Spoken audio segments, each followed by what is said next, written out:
मजलिस नाम का एक बहुत बड़ा स्पीड ब्रेकर लगा हुआ है। आपकी सुरक्षा की गारंटी हम लेते हैं। ये है हमारे वज़ीर आज़म। ये वो शख्स हैं जो मजलूम ख़वातीन जिनके साथ ट्रिपल तलाक का जुल्म किया गया है, उनकी तकलीफ़ को अपना फ़ायदा बनाने की कोशिश कर रहे हैं। यानी दूसरों पर आने वाली मुश्किलात को अपनी सियासी कामयाबी का सबब बनाने की तरकीब हमारे वज़ीर आज़म के पास पेटेंट की गई है।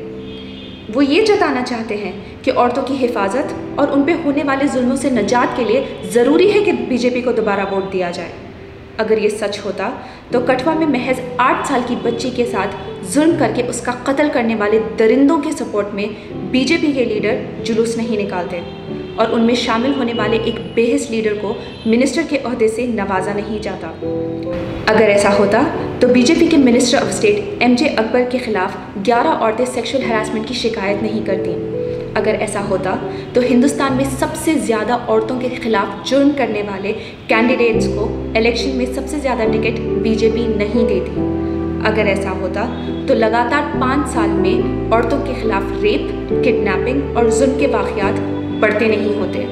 मजलिस के सदर बैरिस्टर असदुद्दीन ओवैसी ने ट्रिपल तलाक को एक सामाजिक बुराई और उलमा ने इसे एक गुनाह करार दिया है और मुसलमान मर्दों को बार बार इस चीज़ की नसीहत की है कि वो औरतों के साथ इंसाफ करें। हमने सुप्रीम कोर्ट के फैसले को नहीं नकारा।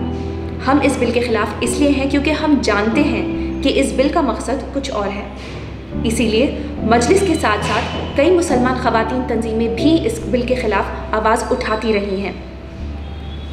इस बिल में 3 तलाक की शिकायत दर्ज कराने पर शौहर को जेल में ज़रूर बंद कर दिया जाता है, लेकिन शादी ख़त्म नहीं की जाती। यानी जेल की सज़ा काट के आने के बाद मुलजिम मर्द शौहर बन के उसी औरत के पास वापस चला जाता है जिसने उसे जेल भेजा। NCRB की डेटा बताती है कि हिंदुस्तान के 50% जेलों में ज़्यादा से ज़्यादा तादाद मुसलमान मर्दों की, आदिवासियों की और दलितों की होती है, उनकी आबादी से कई ज़्यादा।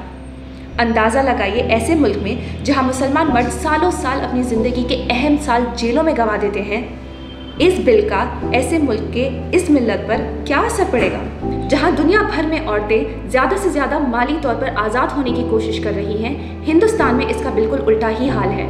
और जब ये औरतें घरों से बाहर निकलती हैं नौकरियां हासिल करने को, तब ना मर्दों के मुकाबले इन्हें बराबरी की नौकरियां मिलती हैं, ना ही बराबरी की तनख्वाह। वहीं जिन्हें प्रधान सेवक ने स्पीड ब्रेकर होने का इल्ज़ाम दिया है, ना सिर्फ उन्होंने अपने MP-NET फंड के पैसों से बच्चियों के लिए स्कूल, जूनियर कॉलेज और डिग्री कॉलेज बनाए, बल्कि औरतों को माली ताकत हासिल करवाने के लिए कई वोकेशनल ट्रेनिंग सेंटर्स भी चलाए हैं, जहां पे औरतों को C1 जैसे काम सिखाए जाते हैं ताकि उन्हें नौकरियां हासिल हो सकें।